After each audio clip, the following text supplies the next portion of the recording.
Salam, hörmətli və dəyərli izləyicilər. Bugün yenə bir mövzu haqqında biliklər paylaşacağam. Mövzu haqqında az qısa vaxtda həmin mövzu haqqında biliklərimi sizinlə paylaşacağam və siz də ümid edirəm nəyisə öyrənəcəksiniz.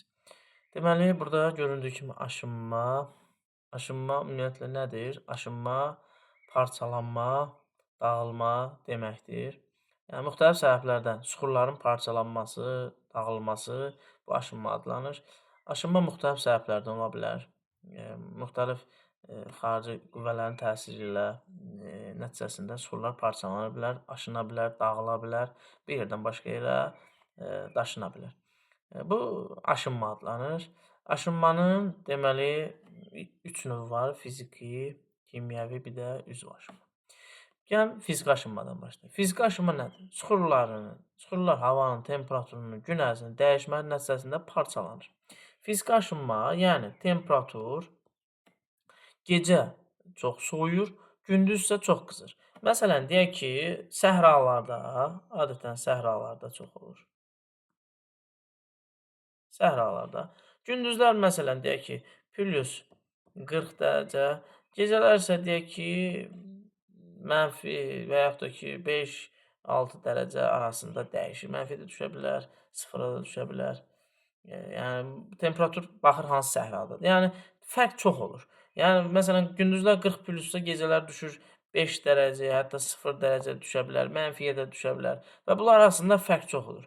Və temperatur fərqi çox olduğu üçün gündüzlər çox qızıb, gecələr biz bilirik ki, süxurlar, cisimlər qızdıqca genişlənir, soyuduqca sıxılır. Və bu genişlənib sıxılma nəticəsində süxurlar başlayır parçalanma. Bu fiziki aşınmadır. Və adətən səhralarda ən çox olur. Fiziki aşınma bir daha dedik. Temperatur amplitudu, sutkalıq temperatur amplitudu çox olan ərazilərdə fiziki aşınmadır. Nədir temperatur amplitud? Gündüzlər 40 dərəcə, gecə isə deyək ki, olur 5 dərəcə. Amplitud 35 dərəcədir.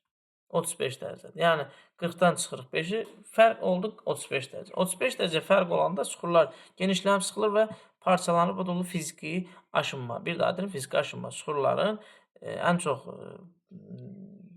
sutkalıq temperatur amplitudu yüksək olan ərazilərdə fiziki aşınma baş verir. Bu da səhralarda. Kimyəvi aşınma. Kimyəvi aşınma süxurların suda həll olaraq tərkibi dəyişir. Kimyəvi aşınma deməli su ilə bağlıdır. Su. Deməli su ilə bağlıdırsa, suyun çox olduğu ərazilərdə ən çox olur. Suyun çox olduğu ərazilər, yəni yağıntının daha çox yağan ərazilər. Yağıntının daha çox yağan ərazilər, məsələn, ekvator enlikləri misal göstərə bilərik ki, daim yağış yağır və burada kimyəvi aşınma üstündür. Sonra mülayim enliklərdə də yağıntı demək olar ki, bol düşür. Subekvatorialda da yağıntılar demək olar ki, bol düşür. Subekvator yaylalarında bol olur və bura həmin harda yağıntılar boldursa, orada kimyəvi aşınma daha üstündür. Süxurlar suda həll olaraq tərkibində. Bəzi süxurlar var ki, suda həll olur və burada kimyəvi aşınma sarı və su həmin süxurları yuyaraq kimyəvi aşınma yaradır. Kimyəvi aşınma nəticəsində də deyək ki, mağaralar misal göstərək ki, bu da kimyəvi aşınma deməkdir. Yəni süxurlar yuyur və orada boşluqlar yarada mağaralar əmələ gətirir. Bu olur kimyəvi aşınma. Üzvü aşınma nədir?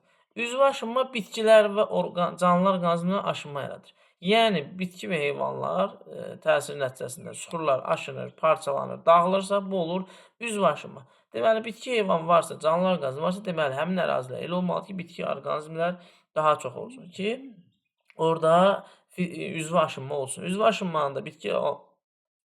adının kimyəvi aşınma ilə deyək ki, bir-birinə qarşılıqlı əlaqədədir. Yəni kimyəvi aşınma olanda üzvü aşınma da ola bilər, üzvü aşınma olanda kimyəvi aşınma da ola bilər. Çünki su olanda mütləq bitki, canlılar da zəngin olur. Ona görə kimyəvi aşınma ilə üzvü aşınma bir-birinə əlaqəlidir. Məsələn, üzvü aşınma misal göstərə bilər ki, bitkilərin qayalarda, bir sərt yerlərdə bitməsi. Bu da üzvü aşınma misaldır ki, yəni bitkinin o kök hissəsi həmin qayaları parçalayır və olur orada üzvü aşınma baş verir. Deməli, bir üzvü aşınma dedik ki, bitki və canlılar orqanizmində aşınma yaradır. Kimyəvi aşınma süxurlar suda həll olaraq tərkibini dəyişir. Bunlar ikisi bir-birinə qarşılıqlı əlaqədədir. Sonra eroziya, burada yenə bir söz var, eroziya. Eroziya isə parçalanma deməkdir, yuyulma deməkdir.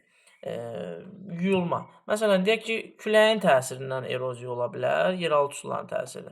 Məsələn, küləyin təsiri ilə eroziya daşınma deməkdir. Məsələn, külək səhralarda duyum prosesi nəticəsində, ya daha doğrusu deflyasiya prosesi nəticəsində düyün və barxan yaradır. Deməli, düyün barxan nədir? Düyün barxan oraq formasındadır belə. Yəni bir tərəf meyilli olur belə. Bu formada bir tərəf dik olur. Düyün isə iki tərəfli olur. Yəni iki tərəfdən də deyək ki, qumlar gələrək toplanır və burada düyün əmələ gətirir. Sonra yeraltı sular. Yeraltı sular dedik ki, kimyəvi aşınma deyə bilərik. Yeraltı suların nəticəsində, eroziya nəticəsində mağaraba sürüşmə hadisəsi baş verir. Mağaralar su, deyək ki, yuyaraq çıxırlar. Suda həll olunan maddələr yuyaraq orada boşluq yaradıb mağara əmələ gətirir. Sürüşmə isə deməli necə baş verir? Su keçirməyən süxurun üzərində su yığılır, su. Və onun üzərindəki olan süxurlar onun üzərindən sürüşür sağa və sola. Bu da sürüşmə hadisəsini əmələ gətirir. Bu qədər. İzlədiyiniz üçün təşəkkür edirəm.